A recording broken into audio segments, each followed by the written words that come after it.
장에 와 있습니다. 출애굽기 33장 특히 4절에 보니까 백성이 이 나쁜 소식들을 듣고 슬퍼하여 그랬네요. 나쁜 소식이 있나 봅니다. 그럴 수밖에 없는 것이 32장을 우리가 공부했을 때 아니 어떻게 해서 그 엄청난 하나님의 은혜와 능력과 영광과 그 엄청난 체험을 한 이스라엘 백성들이 그렇게 쉽게 하나님을 떠나버렸을까? 여러분들 생각에는 그게 구약 얘기 같습니까? 아니면 오늘날에도 있는 이야기 같습니까? 갈라디아서 1장으로 보니까요. 갈라디아 사람들도 똑같은 짓을 했네요. 그렇다면 뭐 우리라고 뭐 똑같은 짓을 안 할 리가 없겠죠? 자, 하나님 말씀 한번 찾아보겠습니다. 갈라디아서 1장 6절. 지금 벌어진 일이 출애굽기에서도 그런 일이 벌어졌습니다. 오늘도 한 형제 본인은 사라지고 어머니와 여동생을 특사로 파송을 해가지고 오셨는데 참 이게 뭐라고 표현해야 되나요? 뭐 씁쓸하다고 해야 되나? 본인이 열심히 뜨거워서 참 엄마하고 동생을 복음 잘 전해서 이렇게 인도해서 이렇게 오면 좋은데 본인이 신앙이 아주 뛰어나다고 막 성경으로 막 어머니하고 여동생을 가르쳐 놓고 이게 뒤쳐져가지고 축 처져서 자기는 그냥 교회도 안 오고 어머니하고 여동생이 이 아들이 어떻게 하면 교회 좀 다시 돌아갈까 싶어서 자진해서 나온 아주 좀 희한한 그래서 좀 씁쓸합니다. 그래서 지금 이제 제가 오히려 면담 신청을 오늘 책을 하나 줘서 이거를 읽고 너구나하고 토론을 좀 하자 그래가지고 지금 책을 보냈는데 이제 연락이 올지 모르겠습니다.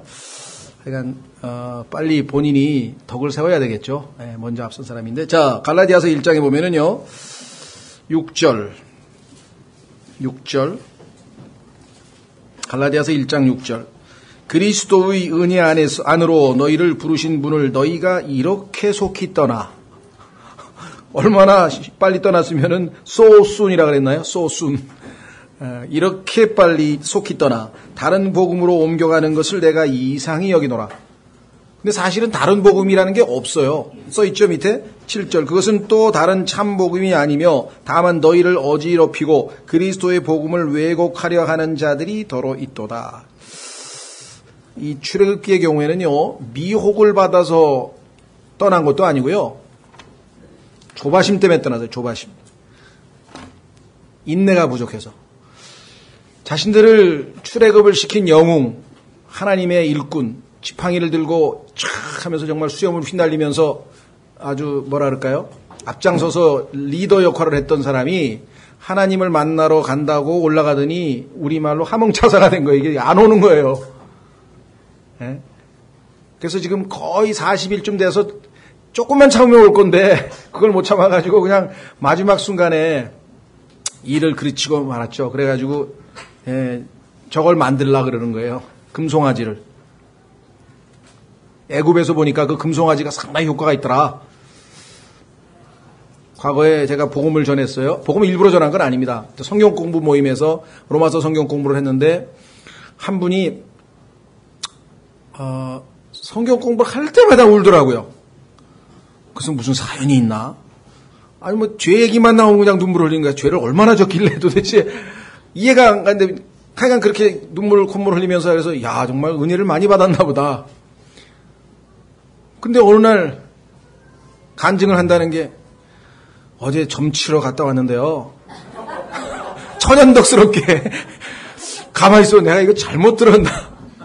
그래서 저는 이제 그 이후부터는 눈물 콧물 흘리면 절대 안 속습니다. 저는 저거는 crocodile's tears라도 이 악어의 거짓 눈물일 수도 있다. 그래서 정확하게 자기가 죄로부터 어떻게 죄인인 걸 깨닫고 예수님을 믿었는지 아주 냉철하게 말한 사람을 내가 받아들이지 눈물 콧물 흘리는 사람이지 안 믿어요 제가. 감정은 너무나 우리를 쉽게 속이는구나 이걸 내가 알았는데 지금도 의문이에요.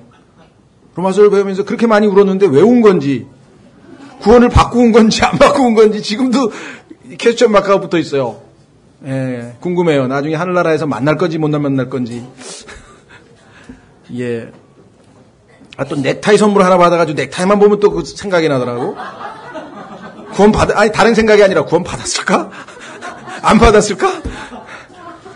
아니, 어떻게 천연덕스럽게 그렇게 로마서를 그렇게 10주 이상 듣고서 그냥 막 눈물 콧물 흘려가지고 은혜 받은 척은 다 했는데 점치러 갔다는 소리를 왜 했을까? 여러분들도 절대로 하여간이 그 감정에 속으면 안 됩니다. 그런 분 또 있었어요. 여호와의 증인 출신인데 오래됐죠. 한 10여 년 된 것 같아요.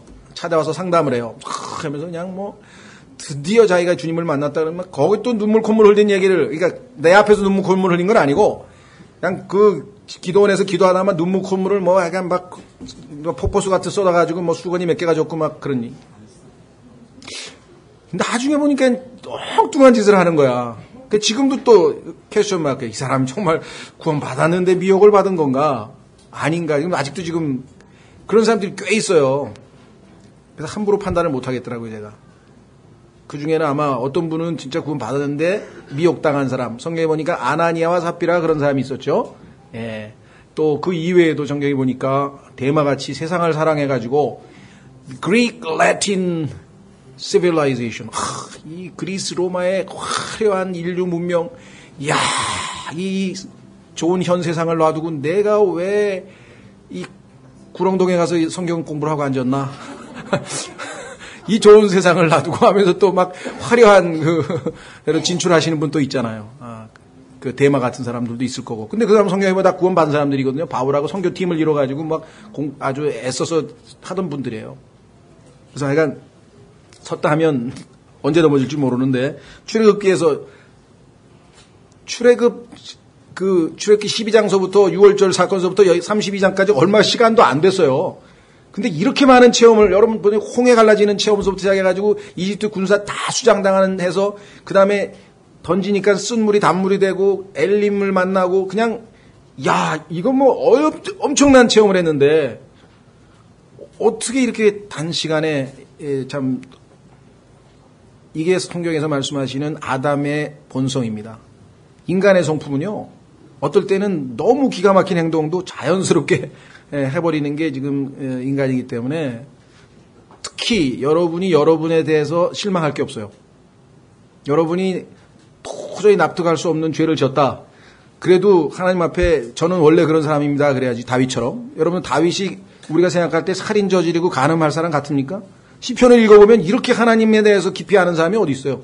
시편 구구절절이 이건 뭐 그래서 어떤 분은 그러더라고요. 시편만 읽으면 자기는 조금 스트레스가 온대. 왜 스트레스가 오냐 하니까 다윗은 저렇게 하나님 앞에 밀접하게 친한 친구처럼 교제를 하고 시를 썼는데 자기는 그렇게까지 하나님이 친밀하게 안 느껴진다는 거예요. 그래서 열등감을 느낀다는 거야. 그래서 참 행복한 고민이네. 그렇죠? 어쨌거나 약간 그런 다윗이 한순간에 무너지는 겁니다. 저도 쟁쟁한 사람들 뭐 요즘에 알잖아요. 뭐 저기 저 남영동에 있는 큰 교회 목사님도 그냥 정말 설교 들을 때마다 제가 감동을 받은 분인데 뭐 어느 날 보니까 이게 엄청난 막 스캔들에 휩싸여가지고 그런 사람들이 지금 내가 아는 분만 해도 몇 분이 돼요.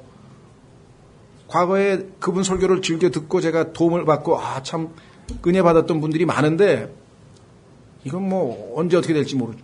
최근에 또 미국에서도 뭐 그 유명한 제카이슨 목사의 뭐 사위인가 누군가가 또 아주 그냥 완전 미국 전역을 다 아주 그냥 엄청난 스캔들을 일으켜가지고 참 그리스도인들이 어디 가서 그리스도인이라고 얘기도 못할 정도의 일이 벌어지곤 합니다.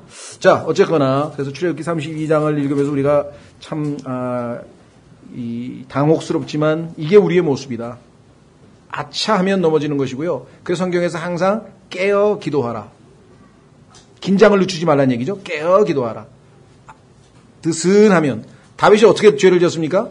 전쟁에 나가서 승승장구할 때는 절대 죄를 짓지 않았습니다. 근데 어느 정도 성과를 이루니까 야 이게 다 내가 이긴 전쟁이고 이게 다 내가 정복한 땅인가? 그 순간에 요압을 불러서 내가 오늘은 침상에서 조금 쉬겠노라. 네가 대신 전쟁에 나가라. 그래가지고 침상에서 어슬렁어슬렁 나가다가 점심때쯤 돼가지고 나와가지고 마귀가 던진 미끼에 그대로 걸려 들었죠. 그렇죠? 예. 그래서 정말 그 누구도 황후장사도 우리가 영적인 일에 있어서는 뭐 깨어있지 않으면 무너지고요. 또 성경에서 보면 마음의 허리를 동이라. 허리띠를 풀었다는 얘기는 벌써 느슨해졌다는 얘기 아니겠어요? 그렇죠? 예, 우리도 좀 긴장을 풀 때 허리띠를 풀잖아요. 예, 허리띠를 조여야 됩니다. 성경에 보니까.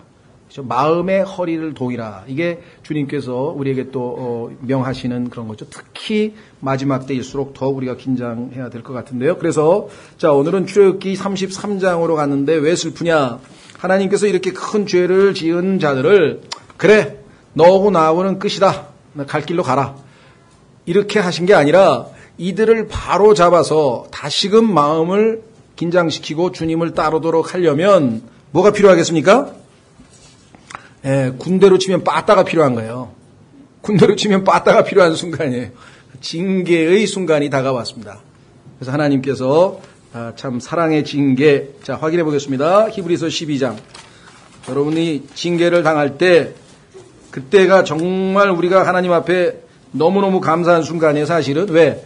하나님이 나를 버리지 않으셨구나. 그래도 매를 때리셔서 고치려고 하시는구나. 얼마나 감사해요. 그렇죠? 자, 근데 그 매 맞을 때 그냥 하나님이 나를 미워하시는가 보다 하고 막 비명 지르면 안 되고요. 그리스도인들 중에 엄살이 심한 사람이 너무 많어. 하나님께서 그냥 아직 매도 들기도 전인데 막 아이고 막 나 죽는다고. 자, 히브리서 12장.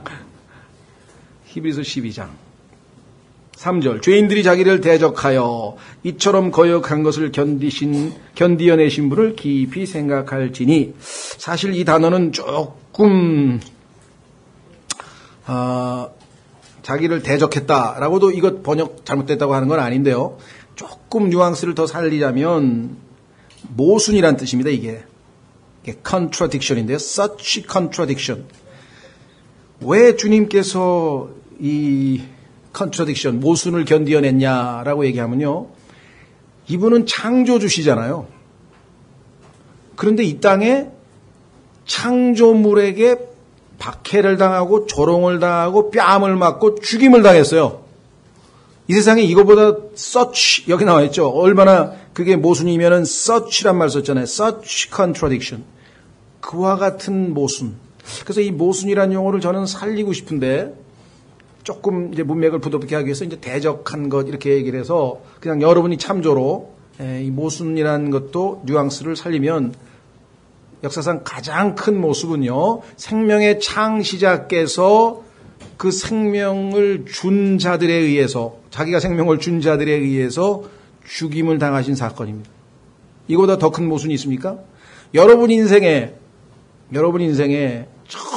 정말 이 세상은 모순되다. 정말 불합리하다라고 느끼는 일들이 많이 있겠죠. 뭐 그것이 진급에 있어서 일이 있던 아니면 직장에서의 인간관계가 있던 뭐가 됐든. 그러나 예수님보다 더 큰 모순을 겪은 적은 없을 거예요 아마. 충분히 참아낼 수 있어요 우리가. 그렇죠? 예. 그 어떤 모순도 우리가 이겨낼 수 있습니다.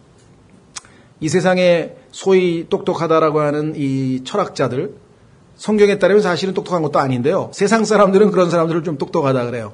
그럴싸한 용어도 쓰고 멋있게 말을 하니까 그 중에 실존주의자라는 사람들이 발견한 게 뭐냐면 이 세상은 모순 덩어리다.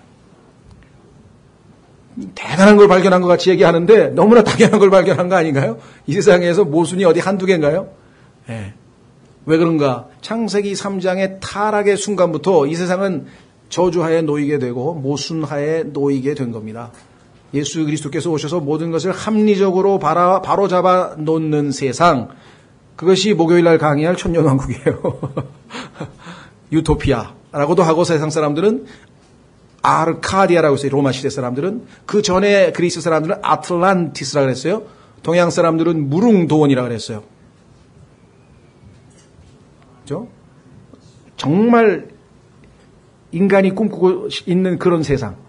누구든지 공평하게 대접받고 누구든지 평등하고 누구든지 서로 사랑하고 더 이상 이상적일 수 없는 그런 사회, 이상향. 그렇죠? 예. 자, 그래서 여기 뭐라고 되어 있습니까? 3절 보면 이것은 너희가 너희 생각 속에서 지치고 기진하지 아니하게 하름이라. 4절 너희가 죄와 싸우되 아직 피 흘리기까지 대항하지는 아니하였노라. 5절 또한 자식들에게 하든 너희에게 말씀하시는 권면을 너희가 잊었도다. 이르시되 내 아들아 너는 주의 징계를 멸시하지 말며. 주의 징계는요 2가지 반응을 하면 안 됩니다. 멸시하면 안 되고요. 그 다음에 그분께 책망받을 때 낙심하지 말라. 낙심하지 않으면 안 돼. 두 가지 성격이 있어요. 우리는 강한 성격이 있고 약한 성격이 있죠. 그 유명한 폴 트루니에라고 하는 스위스 내과 의사가 쓴 책에 보면은 강자와 약자라고 하는 책이 있는데 이 세상에서 볼 때 강자는요 사실은 속으로 굉장히 약한 사람입니다. 그래서 보호막을 치는 거예요. 센 척하는 사람도 보면 다 약해요. 사실은 속 사람이 다 약하고요. 겉으로 부드러운 것 같은 사람은 오히려 속이 센 사람들이 많아요. 역으로. 그런데 어쨌거나 문제는 뭐냐면 멸시, 하나님이 매를 때려도 그거를 멸시해버리면 안 되고요. 그 다음에 낙심해가지고 조금 하나님께서 사랑의 매를 때렸는데 그것 때문에 막 아주 모든 걸 포기하듯이 그렇게 행동해서도 안 된다. 그럼 어떻게 하면 되는가?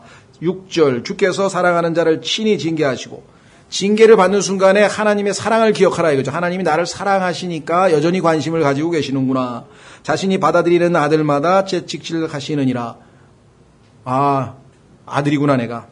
7절 너희가 징계를 견디어내면 하나님께서 아들들을 대우하듯 너희를 대우하시나니 아버지가 징계하지 않는 자가 무슨 아들이냐. 관심도 없이 네 맘대로 살아라. 그거는 아들이 아니지 않느냐. 모든 사람이 징계를 받음으로 자 여기 뭐라 그랬습니까? 누가 징계를 받는다고요?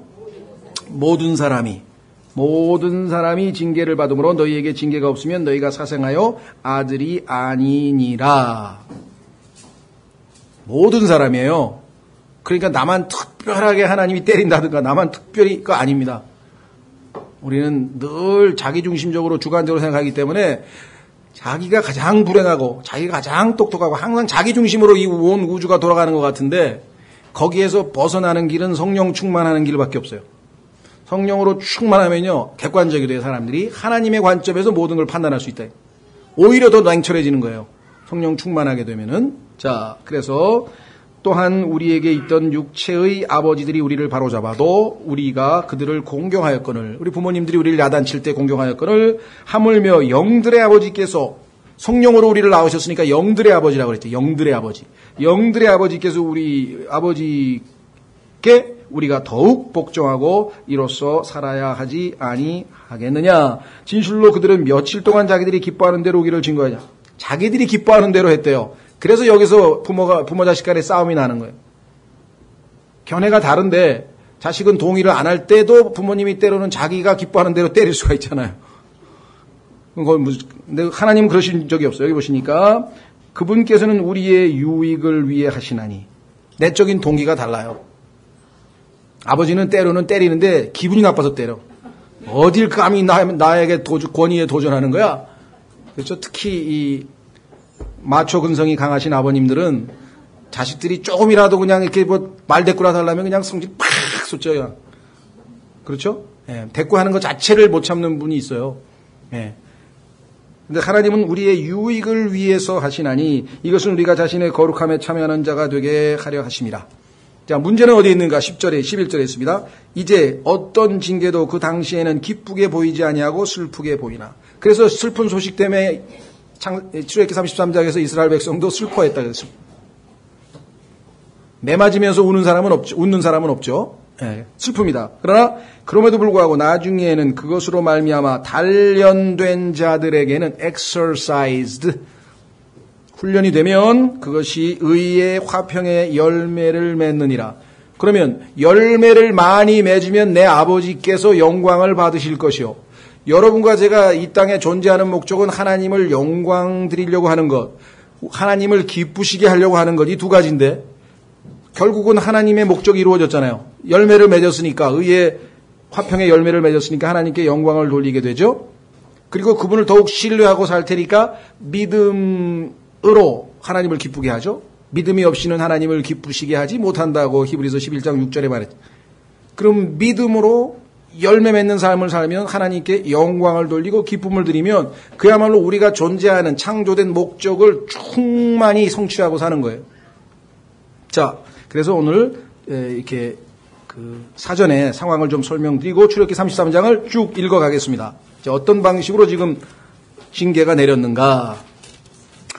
자, 하나님의 징계는 첫 번째는 35절에 32장 35절에서부터 시작합니다. 32장 35절에 주께서 백성에게 재앙을 내리셨으니 이는 그들이 송아지 곧 아론이 만든 송아지를 만들었기 때문이더라. 우상 숭배에 대해서 재앙을 내렸는데 재앙을 즉시 내리신 건지 나중에 중간에 가다 내리신 건지 이건 알 수가 없어요. 내리신 것만은 분명한 것 같은데. 자, 재앙. 뭐 나중에 여러분들 그 출애굽기에 보면 여러 가지 형태의 하나님의 재앙이 있어서 정말 때로는 질병으로 고생하기도 하고 때로는 가뭄이 들어서 굶기도 하고 뭐 여러 가지가 있습니다. 자, 하나님께서 시적절하게 알맞은 재앙을 주세요. 그렇죠? 우리도 마찬가지입니다. 어떤 사람은 예를 들면 경제적인 문제로, 어떤 사람은 인간관계 어려움으로, 어떤 사람은 뭐 굴욕적인 상황을 맞도록, 뭐 어떻게 하든지 하여간 하나님께서는 우리를 너무나 잘 알기 때문에 다양한 방식으로 우리에게 적절한 매를, 그렇죠? 예. 이 야구방망이 같이 센 걸로 이렇게 때리시는 분도 있고, 회초리 같이 착착 손을 때리는 분도 있고, 이렇게 다양한 방식으로. 예. 그렇죠. 예. 학교 선생님들 보면 그러잖아요. 옛날에 제가 학창시절에 보니까 선생님마다 특징이 있더라고. 예. 야구방망이로 때리는 사람이 있고, 요만한 박달나무로 해가지고 그냥 이 머리통을 또 때리는 사람이 있고, 예. 예, 어떤 사람은 아주 성질이 급해가지고 원투 스트레이트로 아예 막 주먹으로 치는 사람도 있고. 예. 하여간 저희 학교에 보니까 별의별 선생님 다 계셨어요. 징계 방식이 다 달라. 하나님께서는 아마 이 사람들에게는 일단 징계. 두 번째 징계는 뭐냐? 내가 너희와 함께 못하겠다 그랬어요. 왜? 수준이 안 맞아가지고 하나님의 거룩하심에서 너무 멀다 보니까 가까이 있으면 하나님이 거룩한 분노가 일어나서 다 진멸해버릴 것 같아. 차라리 떨어져 있는 게 낫겠다. 얼마나 슬픕니까? 그렇죠? 하나님께서 가까이 함께 하시고 싶어서 찾아와 주셨는데 God with us, 우리와 함께 하시는 하나님, 임마누엘 하나님이 되고 싶은데 이 사람들이 우상 숭배를 해가지고 더럽혀져가지고 하나님이 가까이 하려니까 하나님이 제일 가증스러운 우상 숭배하는 마음이 여전히 남아있다. 그럼 어떻게 같이 하겠어? 그래서 내가 직접 못 가니까 그냥 비서실장을 하나 보내겠다 그랬대. 여기 보니까. 보세요. 33장 1절. 주께서 모세에게 이르시되 너와 또 내가 이집트 땅에서 데리고 올라온 백성은, 가끔가다 하나님께서는 자신이 데리고 올라왔다 그러는데 이번에는 모세 네가 데리고 온 사람 그러는 거예요. 성경에 보면요, 주의 명절이 유대인의 명절로 바뀝니다. 왜? 더 이상 주님을 기뻐하는 명절이 아니고 지들끼리 신나서 노니까 그냥 유대인의 명절이라고 하자 그래서 성경에 보면 요한복음에 써 있어요. 근데 구약에 보면 그게 주의 명절이야. 주의 명절을 지켜라. 주의 명절을 지켜라. 예배도 마찬가지입니다. 주님이 주인공이 되셔서 주님께 경배하는 게 아니라 이게 여긴 모여있는 사람들끼리 뭐 인간들끼리 그냥 무슨 일종의 종교 의식을 거행하는 거면 하나님께서 기뻐 받으실 수가 없는 거겠죠. 그래서 여기서 보면은 네가 이집트 땅에서 데리고 올라온 백성은 여기를 떠나 내가 아브라함과 이삭과 야곱에게 맹세하여 이르기를 내가 내 씨에게 주리라 한 그 땅으로 올라가라. 내가 약속을 지키겠다. 너희에게 줬으니까 이거 안 뺏는다. 이거 하나님께서는 한 번 약속했기 때문에 안 뺐습니다. 그러나 어떤 문제가 있느냐? 2절 내가 천사를 내 앞에 보내며, 직접 앞서 가신다고 하는 그 계획은 이제 틀어졌어요. 천사를 내 앞에 보내며 또 가나안 족속과 아모리 족속과 헷 족속과 브리스 족속과 히위 족속과 여부스 족속을 몰아내고, 이 가나안 족속들은요 인류에서 가장 타락한 문화를 가지고 있던 족속입니다. 이들은 창세기 6장에서 하늘에서 내려온 타락한 천사들, 그리스 신화에 보면은 소위 말하면 짐승으로 둔갑해가지고 막 지상에 내려와서 막 사람들을 겁탈하고 막 했던 그 못된 그 신들이 지상에 내려와서 아주 온갖 추잡한 짓을 다 해서 거인들도 낳고, 그 다음에 스핑크스 같은 반인 반수, 사티로스 같은 염소 절반 인간 절반, 스핑크스는 사자 절반 인간 절반, 인어공주는 물고기 절반 사람 절반, 켄타우루스는 말 절반 이게 이제 늙어가는 징조인가 보네. 그 다음에 사람 절반 이렇게 해가지고 아주 그냥 기이한 돌연변이들이 이 땅에 아주 막 가득했습니다. 그렇게 타락을 해버렸어요. 그래서 여러분들 출애굽기 끝나고요, 레위기 지나서 민수기에 가면요, 하나님께서 내린 명령들이 보면 별 이상한 명령들이 다 있어요. 그렇죠? 거기에 보면은 여인들에게 짐승 앞에서 눕지 말라. 이게 무슨 소리야? 짐승하고의 성관계? 그게 문화권이에요. 이 가나안 사람들의 문화권이었다니까요. 그뿐이 아니에요. 근친상간 아주 그냥 그다음에 동성애 그거 아주 문화 트렌드야. 그래서 하나님께서 진노하시는데 성경에 보니까 fullness of time 때가 찼어. 하나님께서 됐어 이제 여기까지가 하나님의 인내다.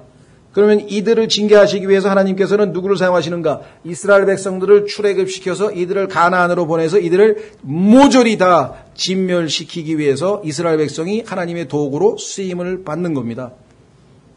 여러분들이 이 땅에 있는 모든 왕국들의 흥망성쇠를 하나님의 이와 같은 역사적 관점에서 열왕기, 그다음에 열왕기, 역대기, 사무엘기를 읽으면서 하나님의 역사를 운행하는 원칙들을 보면 세계사가 아주 눈에 보여. 이렇게 된 거구나. 이 사람들이 이 징기스칸이 그래서 일어났구나. 그 지가 똑똑한 게 아니었구나. 하나님께서 필요에 의해서 다 사람들을 일으키시는 거예요. 그죠? 교회도 마찬가지입니다. 하나님께서 필요할 때 일꾼들을 다 일으키고 사람들을 보내고 이 하나님은 완전히 모든 걸 통제하고 계세요. 완전히 모든 걸 통제하고 계세요. 자, 그래서 어떻게 했는가 하니 이 사람들을 쫓아내는 임무를 수행해라 이거죠. 이들이 아주 대표적인 그 추악한 민족들이었어요. 자, 3절 너는 젖과 꿀이 흐르는 땅에 이르게 하려니와 젖과 꿀이 흐른다니까 실제적으로 우유가 막 땅에 시내처럼 흐르고 막 꿀이 찐득찐득하게 그런 건 아니고요. 명백하게 상징적일 때는 명백하게 상징적으로 해석을 하셔야죠. 예수님께서 나는 목자라 그러면 예수님께서 직접 뭐 양치기 해가지고 대관령해서 이렇게 했나 그런 거 아니잖아요. 상식적인 선에서 주님이 말씀하시고 상식적으로 알아들어야 되는데, 그죠? 예수님께서 내 살과 피를 먹지 아니하면 그랬더니 진짜 살과 피라고 또 먹는 사람들도 있어요. 하여간 참 성경은 하나님의 관점에서 하나님의 도우심으로 안 하면 정말 위험한 책이에요. 사람에게 유익을 주지만 잘못하면 정말 이 날선 칼에 막 비일 수가 있죠. 자, 목축업이 정말 잔디가 그냥 푸른 초원이 쫙 해가지고 여기 얘기하는 젖을 그 짐승의 젖들을 뭐 마음껏 향유하고 누릴 수 있는. 그러면 뭐 치즈 나오죠. 여러분 아시잖아요. 이 목축에서 얻는 유익이라는 게 요구르트 나오죠. 뭐 안 나오는 게 없잖아요. 두 번째 꿀이 있다는 얘기는 뭐가 있다는 얘기입니까? 꽃이 많다는 거잖아요. 아름다운 그죠?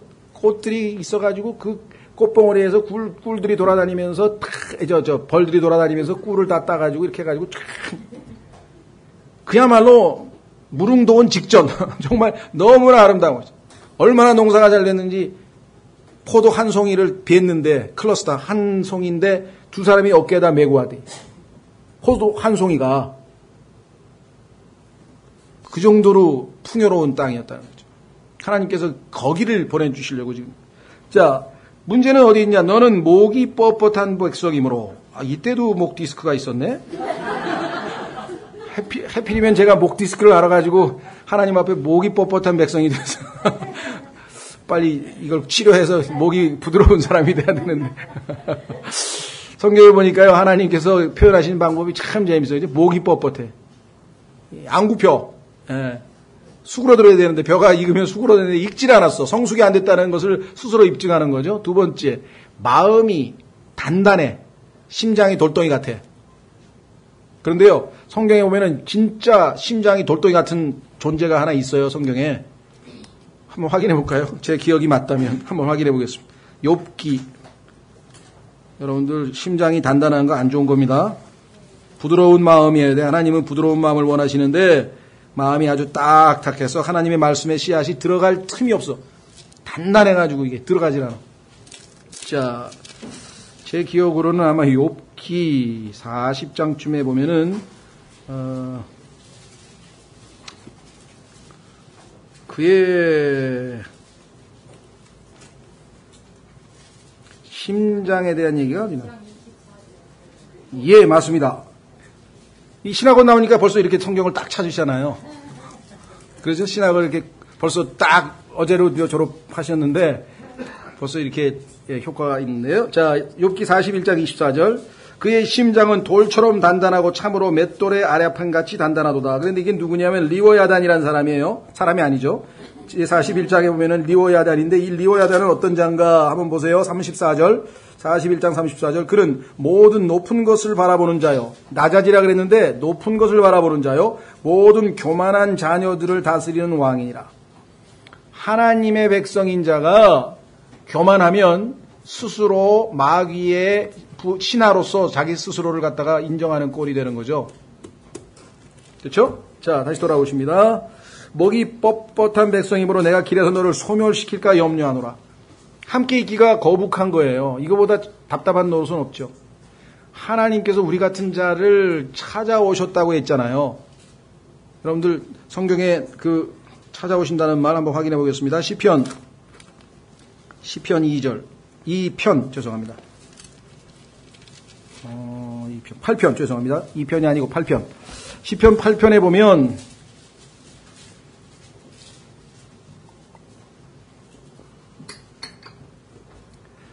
3절. 주의 하늘들 곧 주의 손가락으로 지으신 작품과 주께서 정하신 달과 별들을 내가 깊이 생각하오니. 이 세상 사람들이 왜 하나님을 모를까요? 깊이 생각을 안 해요. 깊이 생각할 시간이 없어. 워낙 화면이 빨리 바뀌니까. 스마트폰도 인터넷도 이게 뭐 생각할 겨를이 없어. 한 자매님이 책을 썼는데 책 제목이에요. 삶을 위한 정지예요. 이 세상에서 예수 그리스도를 만나고 구원받고 제대로 정말 생명을 얻으려면 멈춰야 돼. 바쁘게 모든 게 돌아가면 생각할 겨를이 없어요. 근데 깊이 생각해 보세요. 그렇죠? 하늘에 저 가평에만 가도요, 이틀만 있어봐요. 밤에 별을 보면서. 깊이 생각을 하게 되고 하나님이 계신다는 생각이 저절로 들 것이고, 그렇죠? 밤에 가끔 가다가 또 이상한 짐승이 나타나면 더 무릎 꿇고 쭉 살려주소서 할 거고, 그렇잖아요. 정전이라도 되면 더 살려달라 그럴 거고, 번개라도 치고 그냥 비바람이 좀 몰아치면 진짜 이제 하나님 살려달라고 그럴 거고, 아멘 하는 소리가 막 저기서도 들리는. 그렇죠. 예, 여기 보세요. 깊이 생각해오니 4절. 깊이 생각하면 이런 생각이 들어요. 사람이 무엇이기에 주께서 그를 생각 속에 깊이 두시나이까. 어떻게 나 같은 별 볼 일 없는 인간들을 하나님께서 그렇게 깊이 생각을 해 주십니까? 요즘 그 우리 저 옛날 말로 황송 무지로소이다 그 말이죠. 너무나 나 같은 자가 어떻게 하나님의 생각의 대상이 될 수 있습니까? 사람의 아들이 무엇이기에, 성경에 보니까 숨으로 코를 쉬는데 젖은 수건으로 코를 막으면 죽는 존재라고 하나님께서, 그래서 하나님의 군대 명단에다가 명부에 올리기도 안 올린대. 왜? 금방 죽을 거니까. 성경에 보니까 내가 수에다가 수란 말이 숫자에다가 하나님의 군대에다가 올려놓을, 명단에 올려놓을 필요도 없는 존재가 인간이라고 하나님이 하셨는데, 그런 인간이 무엇이기에 주께서 그를 찾아오시나이까. 여기 찾아온다는 말이가 방문한다는 visit. 성경에는요, visit이라는 visit 좀 표현이 죄송한데, 이 찾아온다고 하는 영어 단어는요, 때로는 하나님께서 징벌하시나이까 이렇게 번역된 경우도 있어요. 찾아오실 때 좋은 마음으로 찾아오실 그때하고 매를 가지고 찾아오실 때가 있거든요. 두 가지 찾아온다는 게 있어요. 자, 지금 이스라엘 백성들의 경우에는 뭐냐? 같이 가면 내가 너를 소멸시킬 것 같다 그랬습니다. 4절.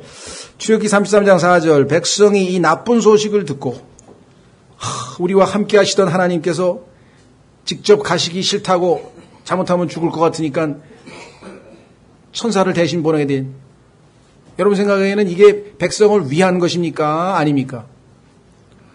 같이 가셨으면 다 진멸되거든요. 그러니까 백성을 사실을 위한 거예요, 이게 하나님이.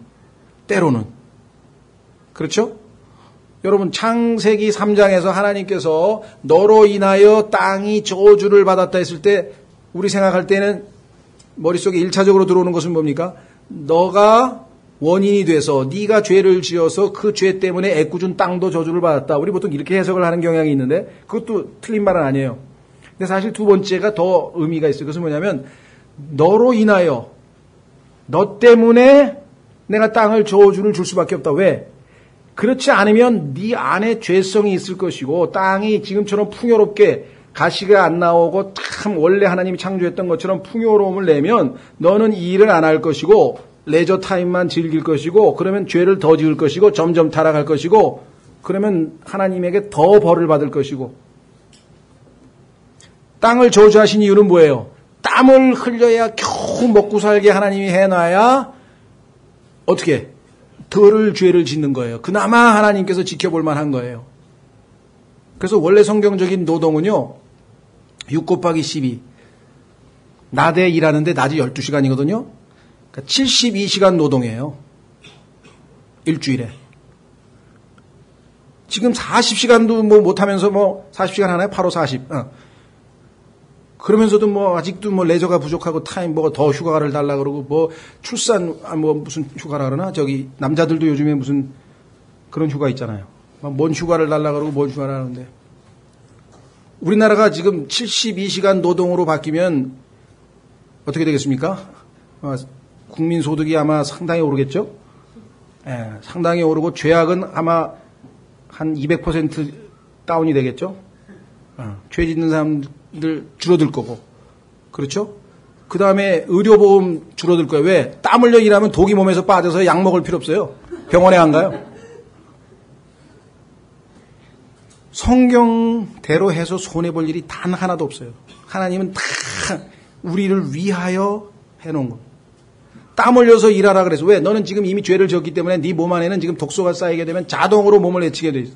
그래서 72시간 노동하고 쉬고 하나님께 경배하고 그렇게 살면 그나마 죄를 덜 지을 수가 있는데 하나님이 하라는 것만 골라서 안 하려는 거예요. 그렇죠? 우리도 에어컨도 켜야 돼. 땀 흘리면 안 되지. 찐득찐득한데 옷이 지금 양복에 젖는데 하나님이 하라는 거 반대로 가죠. 전부 다.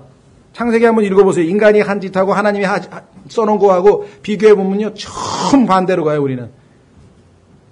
이 세상 문화는 이미 그렇게 가요. 그리스도인들은 정말 어떻게든지 그 세상과 거슬러 올라가서 지금 살아야 되는데 자 그래서 이 나쁜 소식을 듣고 애곡하며 하나님이 기대하시던 효과가 나왔네요. 애곡하며 그 다음에 어떻게 했습니까? 아무도 몸에 장식품을 걸치지 아니하니라. 여기서 그들은 그나마 하나님 앞에 올바른 반응을 보였다고 성경은 말씀했네요. 다행이죠. 그렇죠? 하나님께서는 출애굽기에서 초창기에 애굽에서 그 노예 생활 가운데에서 많은 고통 가운데 정말 그야말로 12시간 노동이 아니라 거의 아마 15시간, 16시간 노동했을 거예요. 아마 이 착취를 당해서 그 가운데 고통당하고 있는 사람들은 하나님께서 하늘에서 긍휼히 여기고 불쌍히 여기셔서 찾아오셨는데 하나님의 은혜로 구속받고 하나님과 함께 동행하고 주님을 섬기던 자들이 하나님을 버리고 우상을 섬겼을 때에는 하나님께서 어떻게 해요? 찾아오시는 게 아니라 멀찌감치 떨어져서 같이 못 가겠다는 게 지금. 자, 그래서 하나님께서 이들로 하여금 다시금 하나님 품으로 돌아올 수 있는 방식은 뭐냐? 여기 얘기를 했네요. 장식품을 걸치지 아니하니라. 왜 그랬을까요? 하나님이 그렇게 요구하셨죠? 자, 5절 이는 주께서 모세에게 말씀하시기를 이스라엘 자손에게 말하라. 너희는 목이 뻣뻣한 백성인즉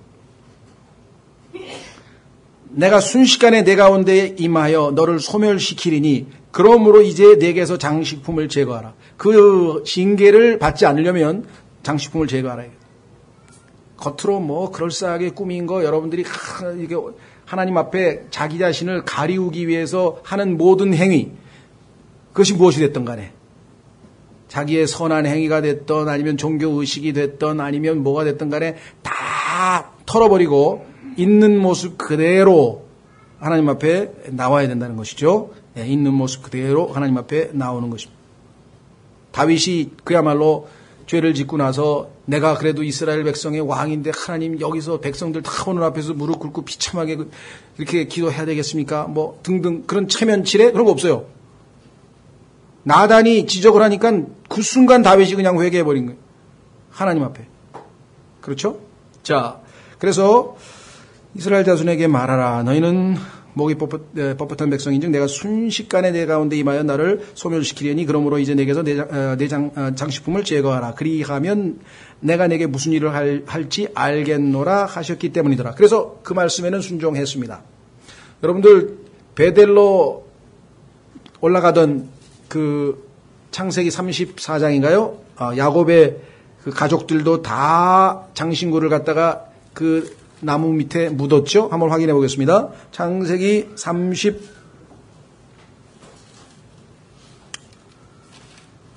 35장. 창세기 35장.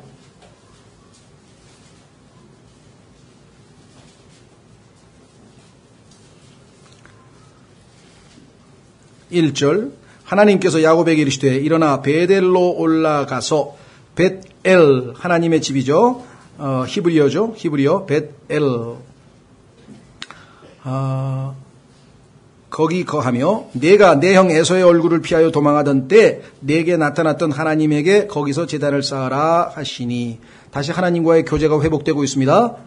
그랬더니 그때 야곱이 자기 집안 사람들과 자기와 함께한 모든 자에게 이르되 너희 가운데 있는 이방 신들을 내버리고 어떻게 하나님의 백성이 이방 신들을 지니고 다녔을까라고 여러분과 저는 생각을 하는데요. 우리 안에도 이방 신들이 많아요. 이방 신들이 많다니까요. 여러분과 저희 안에도. 간단하게 얘기하면은 성경에 보니까 골로새서 3장 5절, 에베소서 5장인가요? 두 군데에서 탐심은 우상 숭배라고 명백하게 얘기를 했죠. 탐심. 두 가지 뜻입니다. 필요한 것 이외에 더 갖고 싶은 욕심. 그러면 여러분과 저는 옷장만 열면 내가 탐욕을 부렸구나. 신발장만 열면 탐욕을 부렸구나. 그렇죠?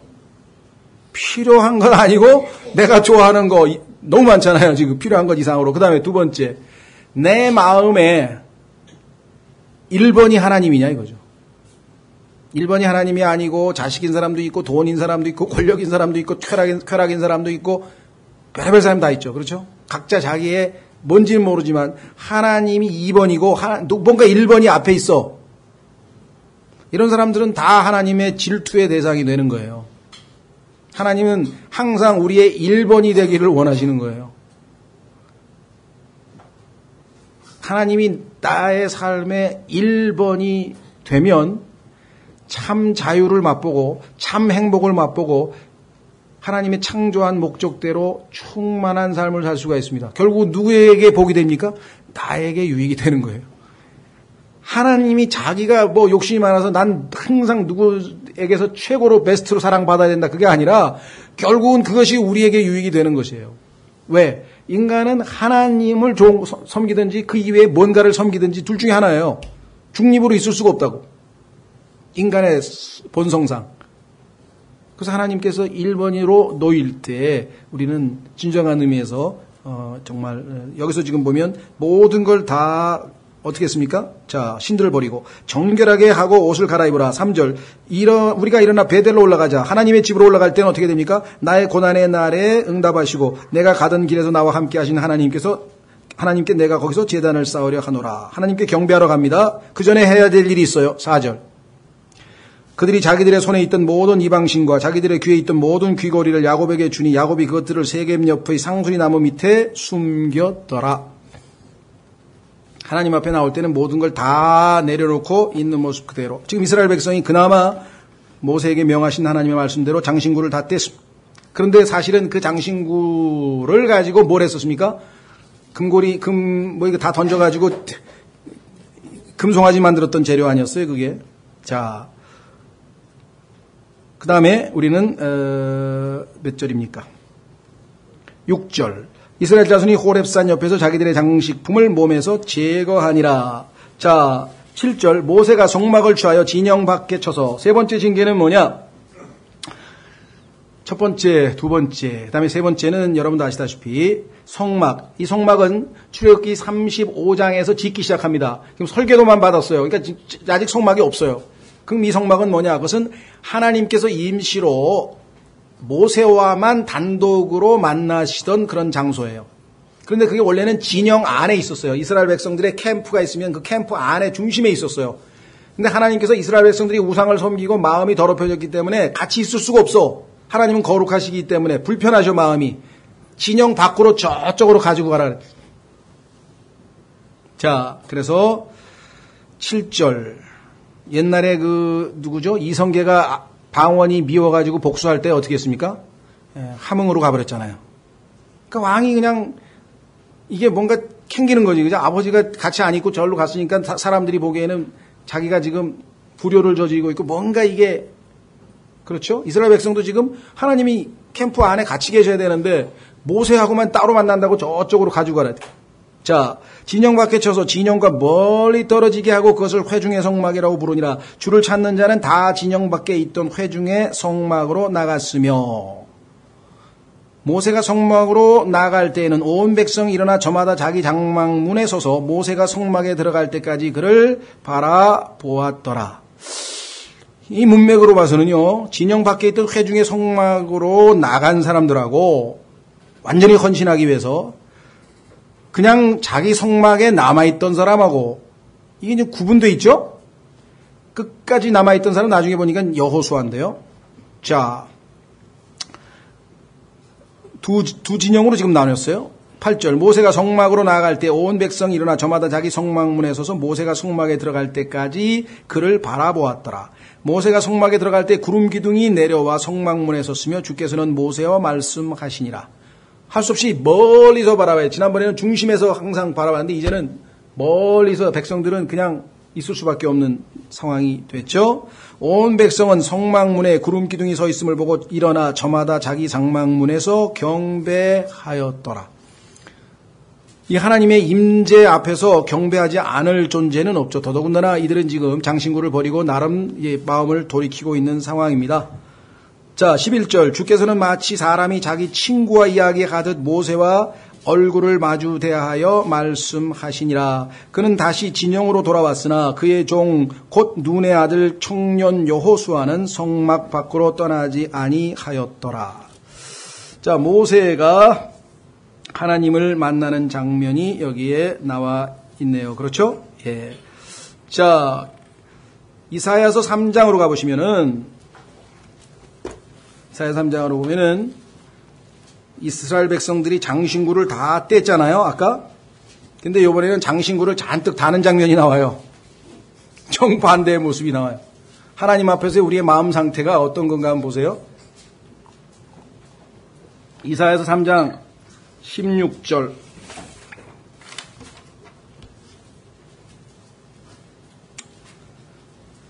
타락한 이스라엘 백성의 모습을 하나님이 이렇게 묘사하네요.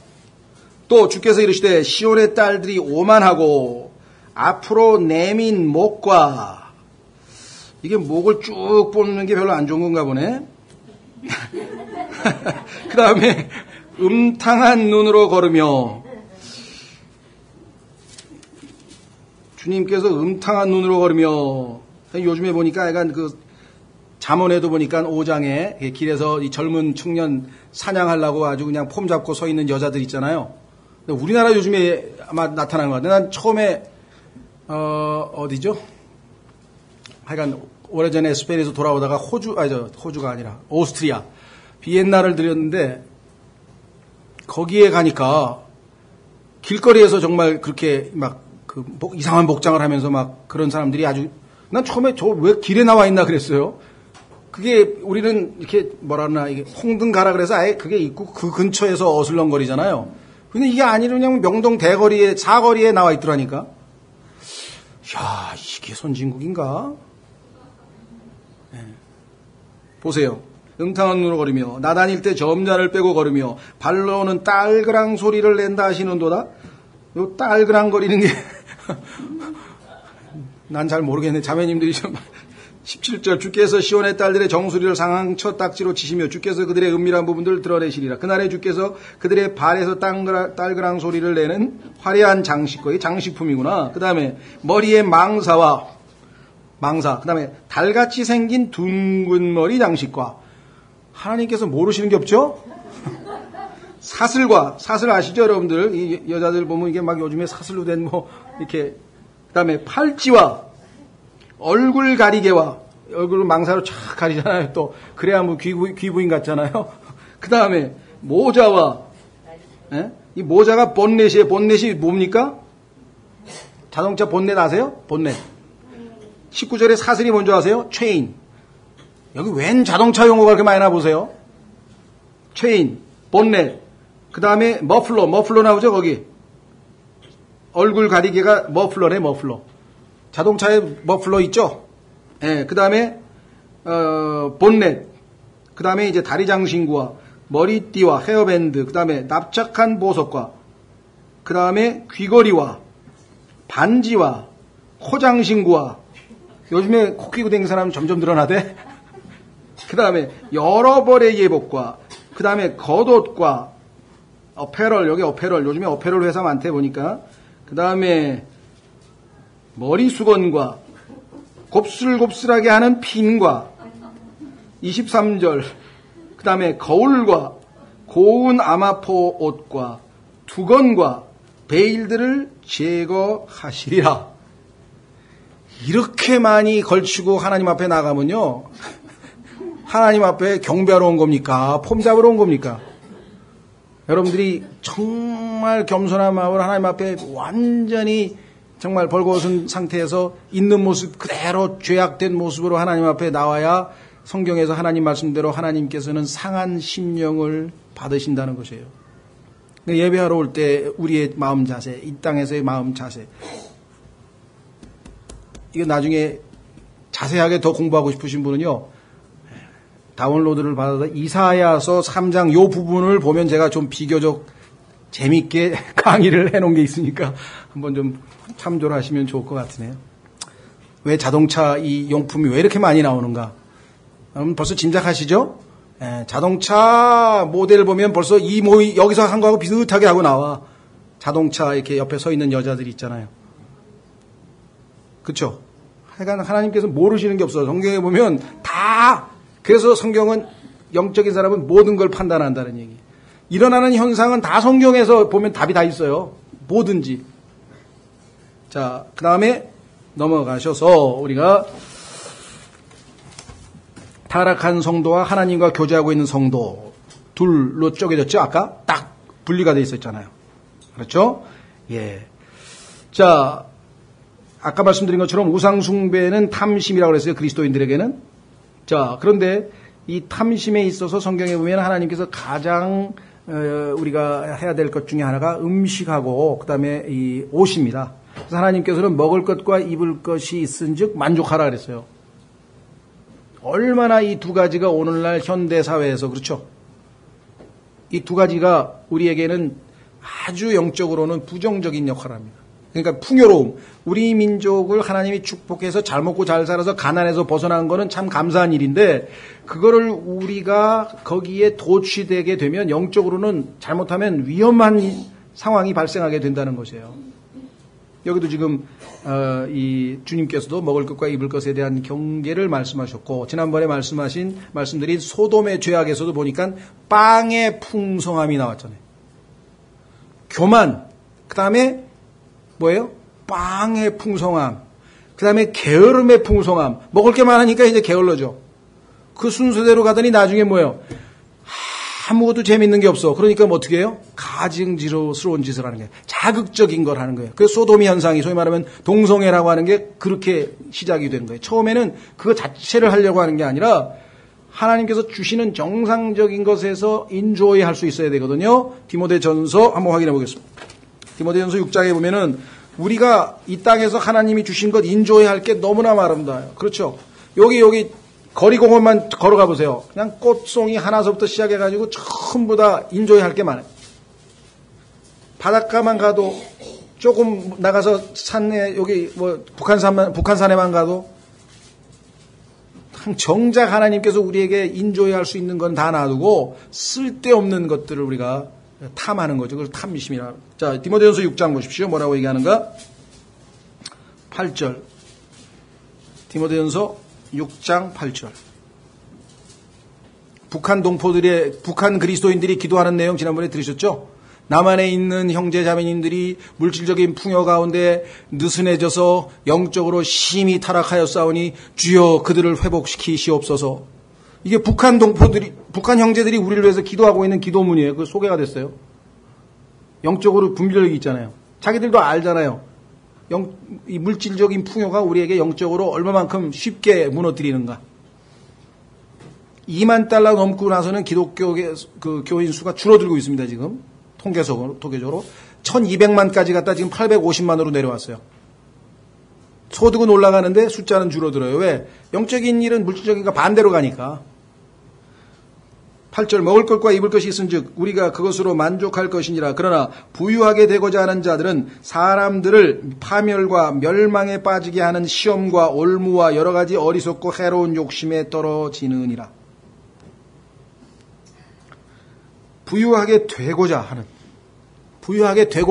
하지 않는데도 하나님이 부유하게 하셨다. 그건 어쩔 수 없는 거예요. 왜? 그 사람은 그 돈 가지고 죄를 짓지 않고 하나님을 기쁘시게 하는데 쓸 거를 알기 때문에 주는 거예요, 그 사람에게. 근데 여기서 되고자 할 때에는 문제가 생기는 거죠.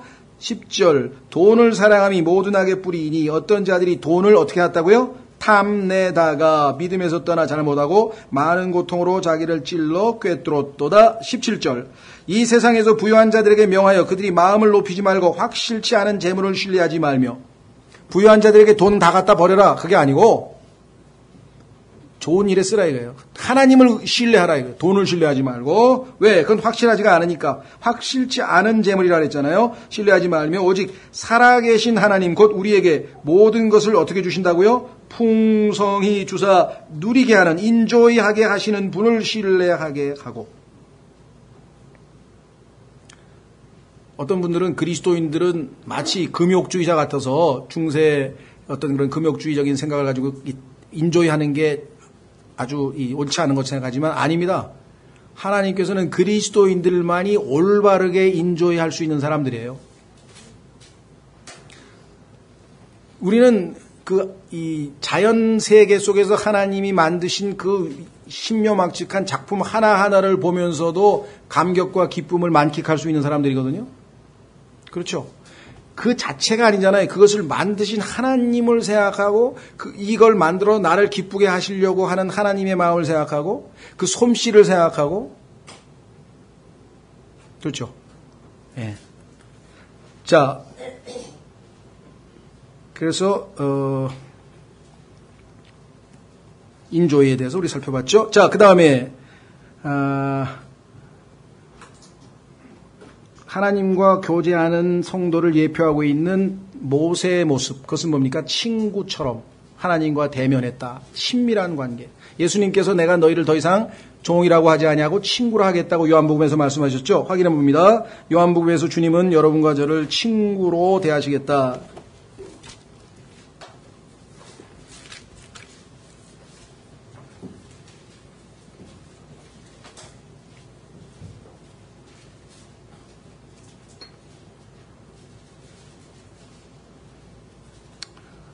(15장 13절) 요한복음 15장 13절 아무에게도 자기 친구들을 위해 자기 생명을 내놓는 것 이것보다 더 큰 사랑은 없나니 무엇이든지 내가 너희에게 명령하는 것을 너희가 행하면 너희가 나의 친구니라. 이제부터는 내가 너희를 종이라 하지 아니하리니 종은 자기 주인이 하는 것을 알지 못하느니라. 오히려 내가 너희를 친구라 하였나니 이는 내가 아버지께 들은 모든 것을 너희에게 알려주었기 때문이라. 그게 우리 손에 들려있는 성경이거든요. 친구로서 예수님이 어떠한 분이신가를 알려주시기 위해서 지금 성경에 다 기록한 것을 우리에게 주신 거예요. 그리고 이 성경을 읽을 때마다 하나님께서 성령님으로 조명을 해서 이 말씀을 깨닫게 해서 나로 하여금 주님을 배워나가고 알아가게 해주신 특권을 우리가 누리는 것이죠. 더더군다나 10절에 나와 있는 구름 기둥은 성경에서 항상 아시다시피 성령님을 예표합니다.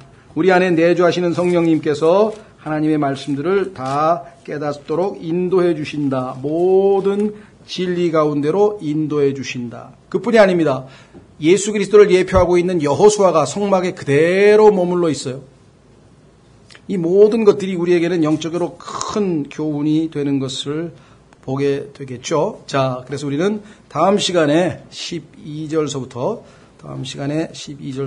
살펴보려고 합니다. 아마 33장은 12절서부터 다음 시간에 마무리 짓고 34장 이렇게 해서 35장서부터 40장까지는요. 아마 하루에 총 정리를 해서 한꺼번에 한 시간에 요약하려고 그래요. 왜냐하면 설계도에 나왔던 그대로 그 성막을 짓는 내용들이 쭉 나옵니다. 그래서 실제적으로 성막을 짓고 마지막 어떻게 되는지 이렇게 해서 아마 저희가 빠르면 6월 달에 일단 이 출애굽기를 마치려고 합니다. 뒤이어서는 저희가 이미 좀 말씀드린 것처럼 전도서 강의를 하려고 해요. 이때 지금 현재 이 물질적으로 모든 그 물질적인 그런 것들이 우리의 마음을 사로잡는 이때 성경에 보면 가장 우리에게 요긴하게 또 유익하게 도전 줄 수 있는 책은 전도서랍니다. 그래서 계속해서 공부하겠습니다. 다 같이 일어나셔서